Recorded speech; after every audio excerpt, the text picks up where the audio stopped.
Hello dear students, welcome to the discussion. The poem Avva, written by P. Lankesh, originally in Kannada. And this poem has been translated by many writers. Here we are reading the translation by Sridhar. And this poem has written after the death of Lankesh mother. P. Lankesh was a renowned Kannada writer, journalist, poet and film director from Karnataka. He is famous and of course you might know. He is known for his progressive socialist and anti-establishment views. He against corruption, he against injustice. His most of the works often focus on the struggles of rural life, women's oppression, caste injustice and social inequality. ಕೆಳವರ್ಗದ ಪರವಾಗಿ ಮಾತನಾಡಲು ನಿಂತಂತ ಒಬ್ಬ ಬರಹಗಾರ ಅಂತ ಕೂಡ ನಾವು ಹೇಳ್ಬೋದು. Founded the influential Kannada weekly Lankesh Patrike ವಾರಪತ್ರಿಕೆ ನಿಮ್ಗೆಲ್ರಿಗೂ ಗೊತ್ತೇ ಇದೆ ಅನ್ಸುತ್ತೆ, which gave voice to marginalised communities and progressive politics. And he is the father of writer Gauri Lankesh. You know Gauri Lankesh. This poem is going to dedicate to his mother.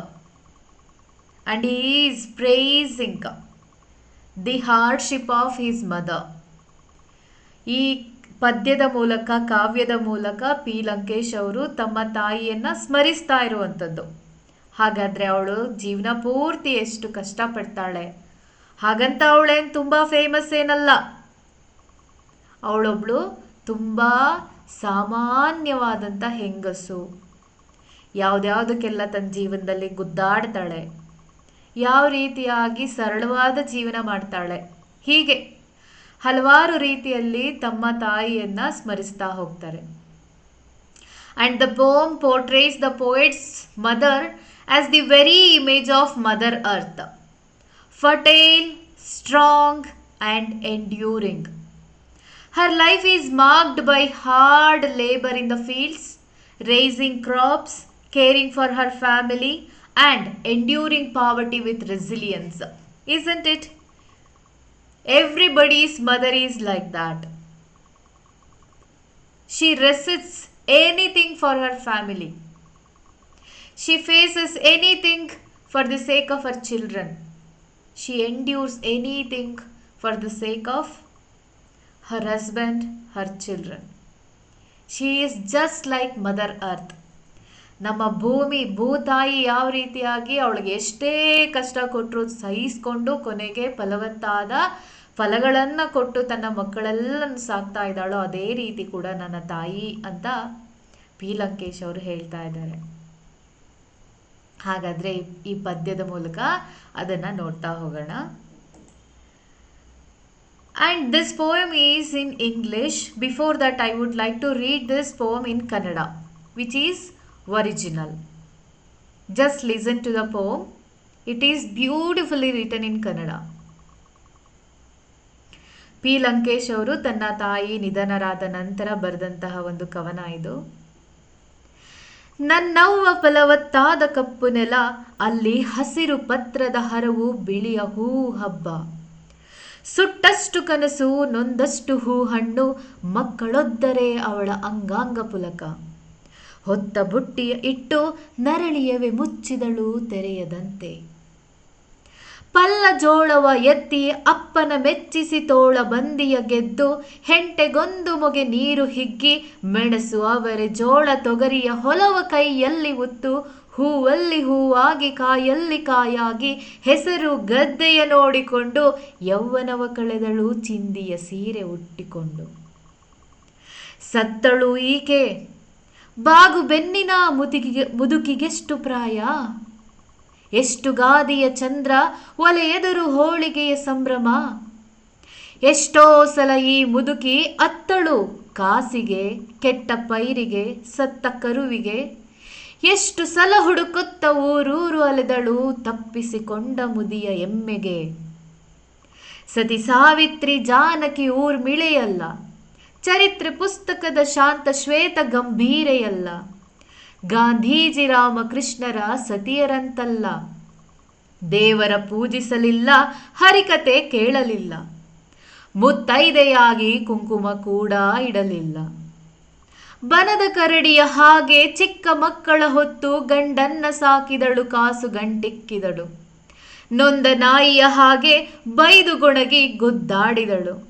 ಸಣ್ಣತನ ಕೊಂಕು ಕೆರೆದಾಟ ಕೋತಿಯ ಹಾಗೆ ಎಲ್ಲಕ್ಕೆ ಮನೆತನದ ಉದ್ಧಾರ ಸೂತ್ರ. ಈಕೆ ಉರಿದೆದ್ದಾಳು ಮಗ ಕೆಟ್ಟರೆ ಗಂಡ ಬೇರೆ ಕಡೆ ಹೋದಾಗ ಮಾತ್ರ. ಬನದ ಕರಡಿಗೆ ನಿಮ್ಮ ಭಗವದ್ಗೀತೆ ಬೇಡ, ನನ್ನವ್ವ ಬದುಕಿದ್ದು ಕಾಳು ಕಡ್ಡಿಗೆ, ದುಡಿತಕ್ಕೆ, ಮಕ್ಕಳಿಗೆ. ಮೇಲೊಂದು ಸೂರು ಅನ್ನ ರೊಟ್ಟಿ ಹಚ್ಚಡಕ್ಕೆ, ಸರೀಕರ ಎದುರು ತಲೆ ಎತ್ತಿ ನಡೆಯಲಿಕ್ಕೆ. ಇವಳಿಗೆ ಮೆಚ್ಚುಗೆ ಕೃತಜ್ಞತೆಯ ಕಣ್ಣೀರು, ಹೆತ್ತದ್ದಕ್ಕೆ ಸಾಕಿದ್ದಕ್ಕೆ. ಮಣ್ಣಲ್ಲಿ ಬದುಕಿ ಮನೆಯಿಂದ ಹೊಲಕ್ಕೆ ಹೋದಂತೆ ತಣ್ಣಗೆ ಮಾತಾಡುತ್ತಲೇ ಹೊರಟು ಹೋದದ್ದಕ್ಕೆ. ಎಂತಹ ಕವನ ಅಲ್ವಾ? You have to read this poem on your own. You will experience that vibration. The moment you go through this poem, the moment you read this poem, you will feel that real feeling. Yes, let's see. Let's read our poem. My mother, fertile black earth, there the spread of green leaves, feast of white flowers, tougher for each burn, more flowers and fruits with each pang. When babies kicked, her limbs thrilled. She set down the laden basket, groaned and shut her eyelids, never to open again. The poet compares his mother to fertile black soil, ಫಲವತ್ತಾದ ಕಪ್ಪು ನೆಲ. Here earth represents life, nourishment, resilience. Resilience means fight back, and endurance. ಕಷ್ಟ ಕಾರ್ಪಣ್ಯಗೆಲ್ಲವನ್ನು ತಡ್ಕೊಳ್ಳುವಂಥ ಶಕ್ತಿ, endurance. Just like soil gives food and sustains, the mother sustains her family.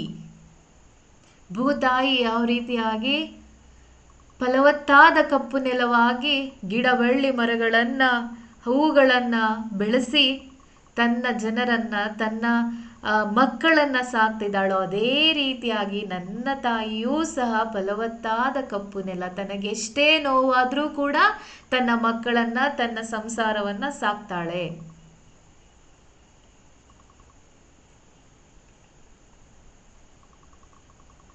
From the soil sprout green leaves and white flowers, sign of life and fertility. Green leaves ಮತ್ತು white flowers ಅಂದರೆ ಶಾಂತಿಯ ಸಂಕೇತವೂ ಕೂಡ ಆಗುತ್ತೆ. And green leaves ಅಂತ ಹೇಳಿದ್ರೆ sprout means ಹೊಸ ಜೀವನವನ್ನು ಕೊಡೋದು ಅಂತ ಅರ್ಥ. Here also our mother means P Lankesh's mother is also giving new life to her children, to her family. Leaves symbolizes growth, flowers beauty and purity born out of hardship.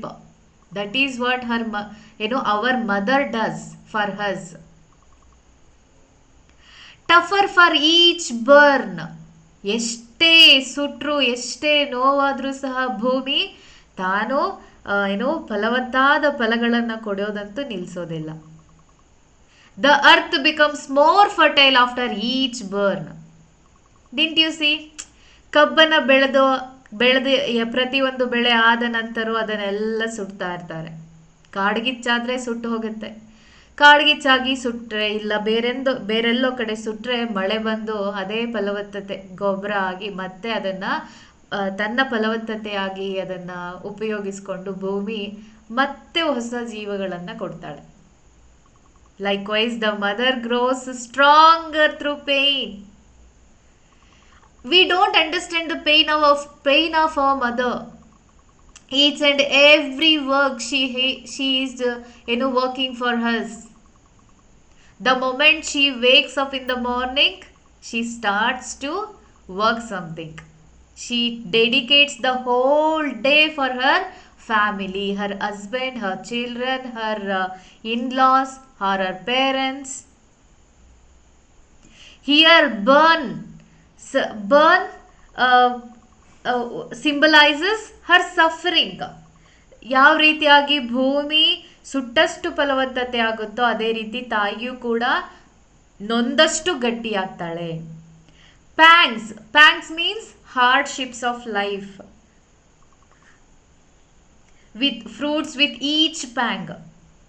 ಯಾವ ರೀತಿಯಾಗಿ ಭೂಮಿ flowers ಮತ್ತು ಫ್ರೂಟ್ಸ್ಗಳನ್ನು ಕೊಡ್ತಾ ಹೋಗುತ್ತೋ ಅದೇ ರೀತಿಯಾಗಿ ನಮ್ಮ ತಾಯಿಯೂ ಸಹ ಕಷ್ಟಪಟ್ಟಷ್ಟು ಗಟ್ಟಿಯಾಗ್ತಾಳೆ. Her struggles bore fruits in the form of children and family well being. ಅವಳೇನೇ ಕಷ್ಟಪಟ್ಟರು ಅದರ ಫಲ ಯಾವುದರ ಮೂಲಕ ಕಾಣಿಸುತ್ತೆ? ಮಕ್ಕಳು, ಅವಳ ಸಂಸಾರದ ಮೂಲಕ. Her families well being. She looks after each and everybody. If her family is wealthy, healthy, looks so good, that is the reason behind all that work there is a mother. When babies kicked her limbs, thrilled, mother doesn't feel that as a pain. ಅಯ್ಯೋ, ನನ್ನ ಗರ್ಭದಲ್ಲಿ ಮಗು ಓದಿತಾ ಇದೆ, ನಂಗೆ ನೋವಾಗ್ತಾ ಇದೆ ಅಂತ ತಾಯಿ ಯಾವತ್ತೂ ಕೂಡ ಅನ್ನಲ್ಲ. She feels it. She feels happy. She enjoys that moment. She experienced joy when her children stir in her womb. It shows her motherhood as the core of her identity. Like it is compared to the rhythm of nature. ಬಿರುಗಾಳಿ, ತಂಗಾಳಿ, ಸಮುದ್ರದ ಅಲೆಗಳು ಪ್ರತಿಯೊಂದು ಕೂಡ ಭೂಮಿಗೆ ಯಾವ ರೀತಿಯಾಗಿ ಅಂಟ್ಕೊಂಡಿದೆಯೋ ಅದೇ ರೀತಿಯಾಗಿ ಮದರ್ಹುಡ್, ತಾಯಿತನಕ್ಕೆ ಮಕ್ಕಳಿಗೆ ಜನ್ಮ ಕೊಡೋದೇ ಒಳಗೆ identity. She set down the laden basket, groaned and shut her eyelids, never to open again. She died while working. ಅವಳು ಮದುವೆಯಾಗಿ ಗಂಡನ ಮನೆಗೆ ಬಂದು ತಾಯಿಯಾಗಿ ಮಕ್ಕಳಿಗೆ ಜನ್ಮ ನೀಡಿ ಅವರನ್ನು ಬೆಳೆಸಿ ಅಜ್ಜಿಯಾಗಿ ಮೊಮ್ಮಕ್ಕಳನ್ನ ನೋಡಿ ಕೊನೆಯುಸಿರ ಎಳೆಯೋವರೆಗೂ she works and she goes on working and working and working. She died while working, laying down her basket for the last time. Means she stops working for the last time when her time comes. Basket here represents burden of life. ಕೊನೆಗೆ ಅವಳ ಜೀವನದ ಕೊನೆಗೆ ಅವಳು ಸಾಯೋವರೆಗೂ ಅವಳ ತಲೆ ಮೇಲೆ ಆ ಎಲ್ಲ ರೆಸ್ಪಾನ್ಸಿಬಿಲಿಟೀಸ್ ಇರುತ್ತೆ. ಕೊನೆಯುಸಿರು ಎಳೆಯುವಾಗ ಮಾತ್ರ ಅವಳು ಅದನ್ನು ಕೆಳಗಡೆ ಇಳಿಸ್ತಾಳೆ. Her death is ordinary, not glorified, like the end of a day's work. ಯಾವ ರೀತಿಯಾಗಿ ಪ್ರತಿದಿನ ಕೆಲಸಗಳು ಮುಗಿತಾ ಇದ್ವೋ ಅದೇ ರೀತಿಯಾಗಿ ಅವಳ ಕೊನೆಯುಸಿರೆಳೆದ ದಿನವೂ ಕೂಡ ತನ್ನ ರೆಸ್ಪಾನ್ಸಿಬಿಲಿಟಿಯನ್ನು ಮುಗಿಸಿ, ತನ್ನ ಜವಾಬ್ದಾರಿಯನ್ನು ಕೊನೆಗೂ ಮುಗಿಸಿ ತನ್ನ ಕೊನೆಯುಸಿರೆಳಿತಾಳೆ.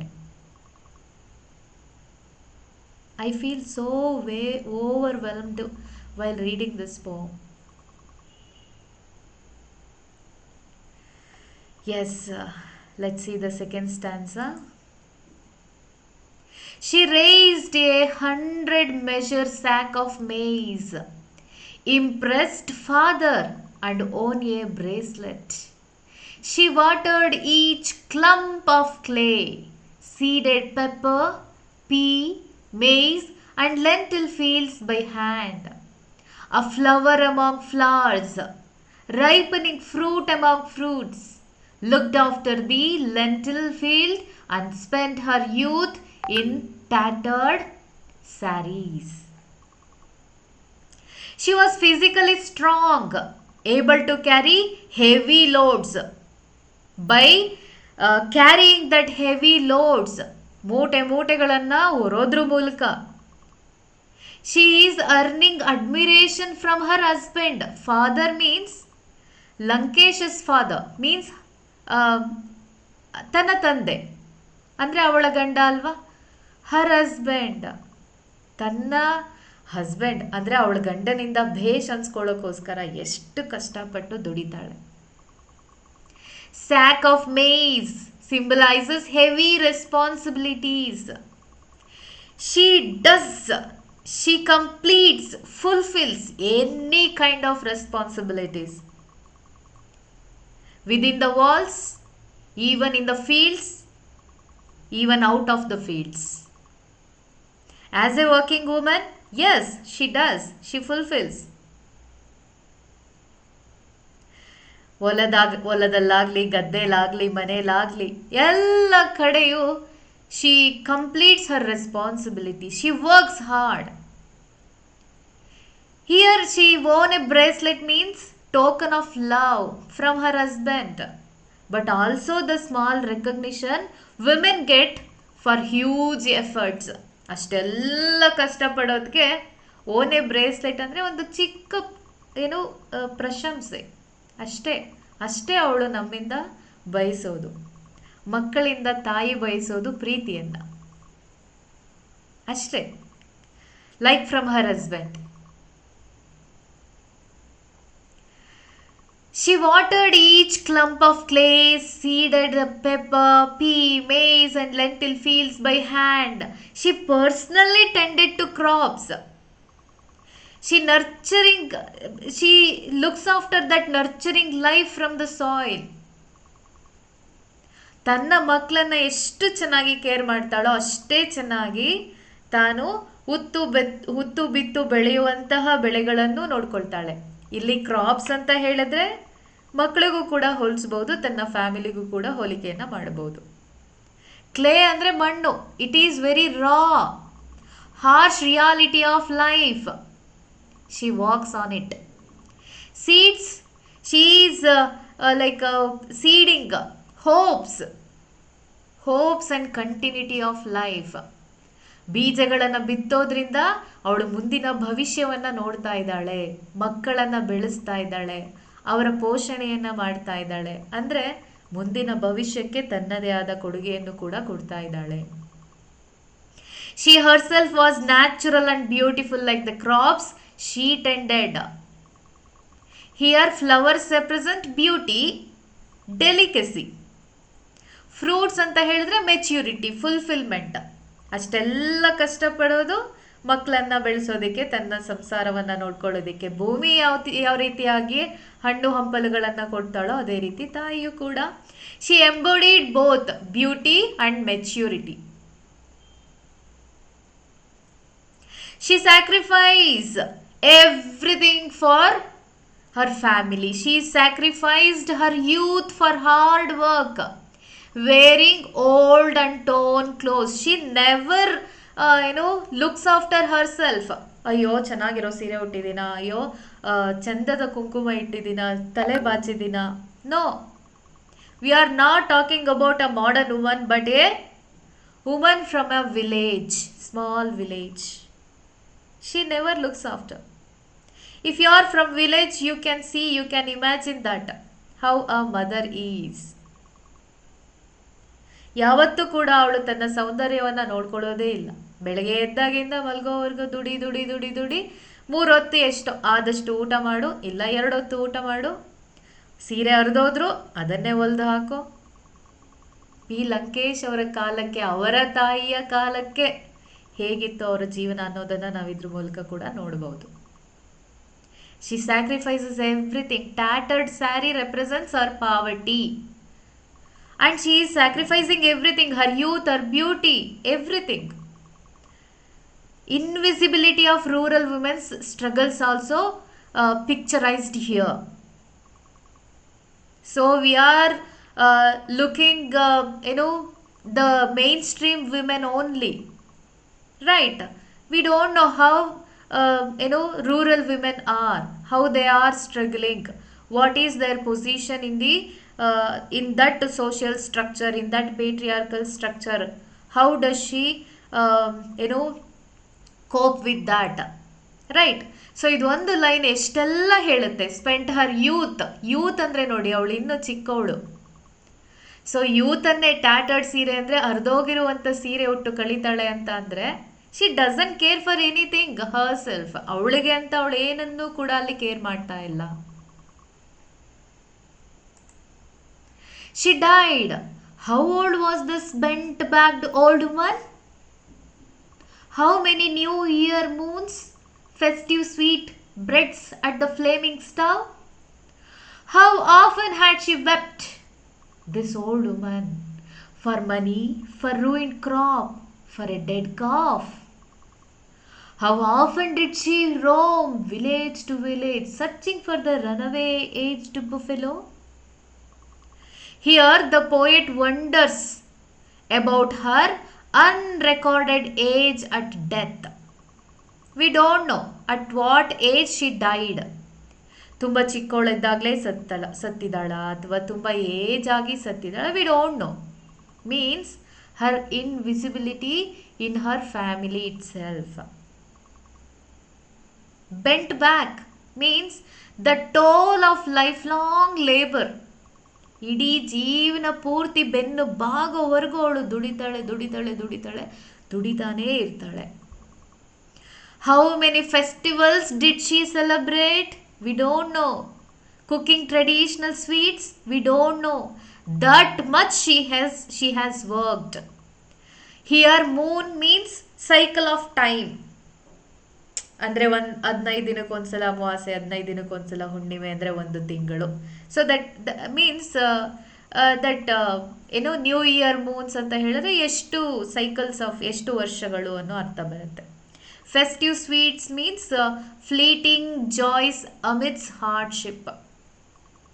She celebrates everything and she forgets all the hardships. So ಇರುವಂಥ ಚಿಕ್ಕ ಪುಟ್ಟ ಖುಷಿಗಳಲ್ಲೇ ಅವಳು ತನ್ನೆಲ್ಲ ಕಷ್ಟಗಳನ್ನು ಮರಿತಾ ಹೋಗ್ತಾಳೆ. Her sorrows came from poverty.